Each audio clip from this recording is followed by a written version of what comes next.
right, so what brought me was a dual diagnosis of both alcohol and drugs.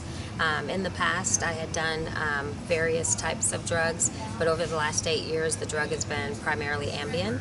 It was actually prescribed to me by a doctor who told me it was non-addictive because I had told him I was an alcoholic.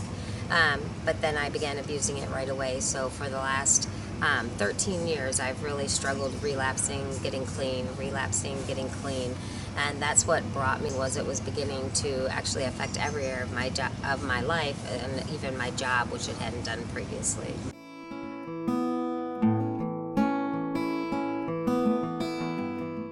I've been to several detoxes and recovery centers and always fighting the disease. So throughout those 13 years, as far as alcohol, about half of it I wasn't using alcohol, pretty much always using Ambien unless I ran out.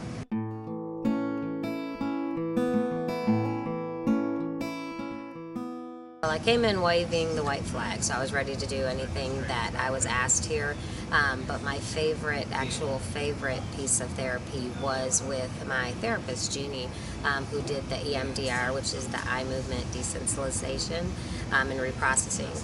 And that actually was a breakthrough for me because what I hadn't realized is all the other times of recovery I hadn't dealt with what's actually in my head and things that I had just stuffed and never dealt with from my childhood all the way to where I am now. And that just brought those to light and helped me to recreate those memories with me being stronger and able to take care of myself. And that was life-changing for me.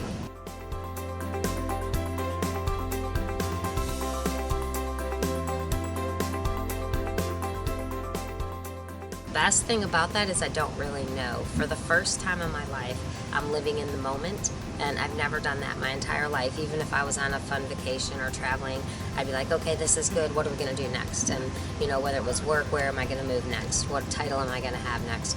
Always searching after those things, whereas now I'm living in the moment. So my short-term plan is I'm moving to Savannah, Georgia for a while I determine what I'm going to do with my job, if I'm going to stay, or what I want to do with my future, go to school. But I'm wide open to wherever God leads me at this point.